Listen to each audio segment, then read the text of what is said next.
Λοιπόν, παιδιά, η εργασία είναι μελισσοζυγαριά για να ζυγίζουμε τα μελίσια και να μας έρχονται τα δεδομένα σπίτι, είτε σε SMS είτε στο ThinkSpeak, που είναι το καλύτερο και πιο φθηνό, γιατί τα SMS είναι ακριβά και άσε που δεν μπορούν να έχουν πολλά data μέσα.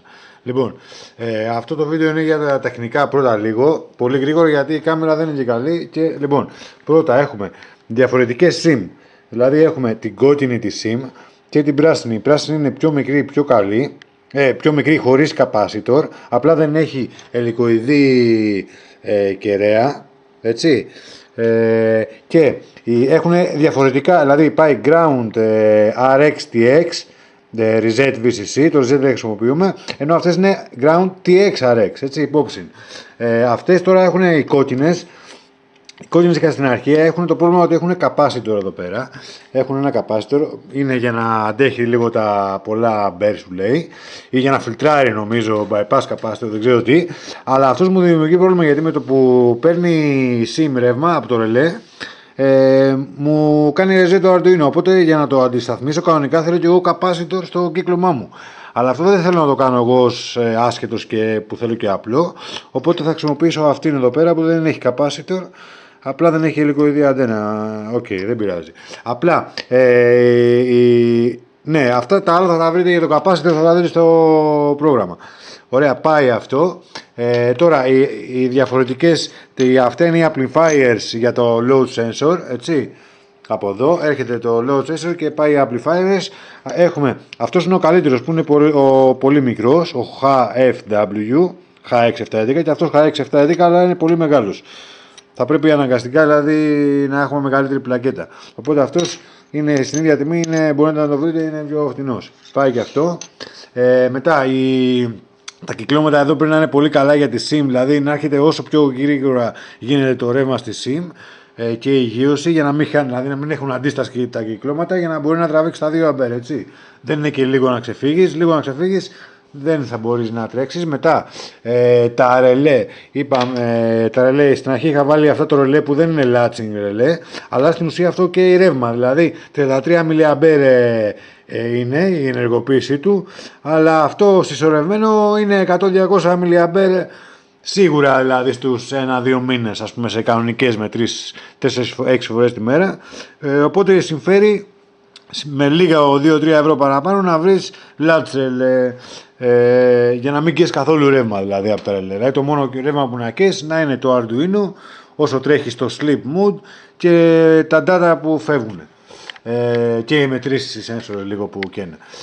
Τώρα η latch ρελέ είναι το σημαντικότερο, είναι θέλουμε να είναι, επειδή δεν θέλουμε τρανζίστορ, εγώ είμαι άσχετος κτλ, θέλουμε να είναι 5 volt, αλλά να έχουν μεγάλο coil, δηλαδή πάνω από 125. Το 125 είναι 5 volt, για 125 είναι 40 mA, είναι δηλαδή στο μέγιστο που μπορεί να περάσει από ένα pin του Arduino, έτσι, χωρίς τρανζίστορ λέμε. Ενώ θέλουμε μεγαλύτερο, γι' αυτό εγώ αυτόν το ρελέ, τον Zettler, το χρησιμοποίησα στο main power, που στην ουσία μόνο θα κλείσει, αλλά επειδή τρέχω στα 4 volt δεν θα περάσω στα 40 mA. Οι άλλοι όλοι είναι ίσα ίσα, και οι 36 mA ο Omron, 28 Panasonic και 28 πάλι αυτός εδώ Axicom, που αυτόν δεν τον έχω δοκιμάσει, ούτε αυτόν βέβαια στο κύκλωμα. Το κύκλωμα το έχω φτιάξει με το 234 που έχει χαμηλότερο, δηλαδή με τα χαμηλότερα volt μπορεί να ενεργοποιηθεί, ενώ ο 274 που είναι μάλλον λίγο πιο καλός θέλει λίγο πιο πολλά volt ή λίγο πιο πολλή ώρα να το κρατήσεις, δηλαδή κανονικά είναι 5 μίλις, σου λέει κράτα το high, το set, το pin, και θα ενεργοποιηθεί. Αλλά άμα θέλεις στα 3,4 volt πρέπει να το κρατήσεις 25 μίλις τον 274. Τέλος πάντων, εγώ έχω χρησιμοποιήσει το 234 για τον sensor relay, δηλαδή που παίρνουν οι sensors και οι SIM ρεύμα, και ο main relay είπαμε αυτός, που και αυτός έχει χαμηλή λίγο, μπορεί δηλαδή μέχρι τα 3,6 volt να ενεργοποιηθεί. Ωραία. Τώρα το κόστος, δεν είναι μεγάλο, είναι 130 ευρώ. 130 ευρώ περίπου είναι για μία ζυγαριά, έτσι, να πάρεις και ένα τέτοιο σέσορα και μεγάλα ξύλα, βίδες, και όλα τα πλακέτες εδώ, να πάρεις και την κόλληση, έχω βάλει μέσα το κουτί, όλα αυτά, 130 ευρώ. Εδώ, ναι, και στην ουσία είναι, πρέπει να πεις ότι 50 ευρώ θα πληρωθείς να το φτιάξεις μια μέρα.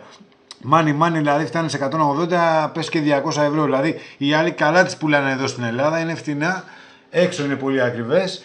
Απλά η δικιά μου είναι και καλά καλύτερη που δεν είναι δηλαδή κουτί σκέτο, έχει το LCD, μπορεί να ρυθμίζεις, μπορεί να το χρησιμοποιήσεις σαν ζυγαριά κτλ. Αλλά στην ουσία σας λέω, εγώ νόμιζα πως ήταν ακριβές οι άλλες, δεν είναι τόσο ακριβές. Τελικά. Βάλει και, γιατί αυτή 50 ευρώ θα πεις ότι μια μέρα δούλεψα να το φτιάξω. Άμα βάλεις και την πληρωμή του προγραμματιστή, όλα την ανάπτυξη εταιρείας κτλ. Πάει και τη συντήρηση κιόλας που προσφέρουν οι άλλοι, είναι εντάξει τα λεφτά των άλλων.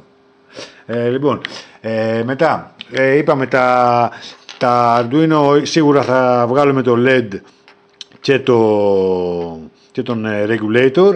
Και το DHT θα προτιμήσουμε ένα χωρίς LED, να μην καίει ρεύμα. Arduino, εγώ τώρα θα τρέχω στα 4V με το regulator τον Bololu. Αλλά άμα θέλεις να τρέξεις χαμηλότερα από 3,8 θα πρέπει σίγουρα να βάλεις 3,3 version Pro Mini, έτσι. Δηλαδή 8 MHz κρίσταλο, όχι αναγκαστικά 3,8 και να τρέξεις όσο θέλεις, αλλά 8 MHz κρίσταλο, κάτω από τα 3,8. Εγώ τώρα θα τρέχουμε με 8 MHz και στα 4V περίπου. Μετά οι μπαταρίες τελικά όντως μια χαρά κρατάνε οι παράλληλες, δηλαδή εγώ μπορώ να βάλω μέχρι και 4 σετ τέτοια, δηλαδή να ενώσω αυτά τα δύο σε ένα καλώδιο, να το βάλω εδώ και άλλες 6 εδώ και θα μου κατάει αρκετά. Αλλά τρέχει και με 3 και πιστεύω να τρέχει αρκετά με 3.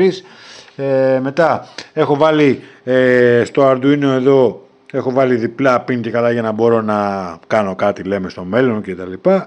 Αυτά είναι μονά pin. Έχω βάλει τον tiny, αυτό το switch εδώ πέρα για να μπορώ να έρχομαι να προγραμματίζω. Άμα το βάζω εδώ, το κλείνω το switch, να μην είναι αυτά τα δύο μαζί συνδεδεμένα. Και ο step up, step down, αυτός εδώ είναι χωρίς ποτενσιόμετρο να ρυθμίζεις πότε να κλείνει. Κλείνει μόνο του στα 3 δηλαδή, απλά ρυθμίζει την τάση εξόδου.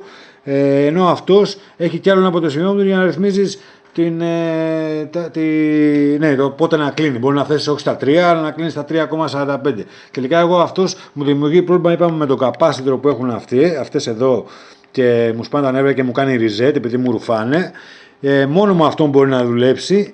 Αυτή κιόλας και προς το παρόν δεν ξέρω, ενώ αυτή είναι μια χαρά. Δουλεύει και με τις δύο και με τους δύο, έτσι, γιατί είπαμε δεν έχει και το capacitor, δεν ρουφάει ρεύμα. Οπότε τέλος πάντων εγώ χρησιμοποιώ αυτόν τώρα χρησιμοποιώ. Στα 4V. Τι άλλο, RTC δεν χρειάζομαι προς το παρόν, αν και έχω υποδοχή εδώ, άμα θέλεις κάποιος να μπορεί να βάλει το σχήμα, που θα το βρείτε το σχήμα να το δείξω και εδώ, είναι το σχήμα, είναι αυτό εδώ. Ναι, αυτό είναι το σχήμα. Ωραία. Με λίγα λόγια, η μπαταρία, ανοίγεις το διακόπτη εδώ, δηλαδή αυτό το κόκκινο κουμπί, ανοίγεις το διακόπτη, παίρνει ρεύμα ο main latch relay, δίνει στον Bololu, στο step up and down, ο Bololu δίνει στο Arduino και δίνει και στον άλλο relay, στον Omron, τον sensor sim relay, και ο οποίος όποτε το ανοίγει το Arduino παίρνει ρεύμα η SIM και οι sensors μαζί με το DHT.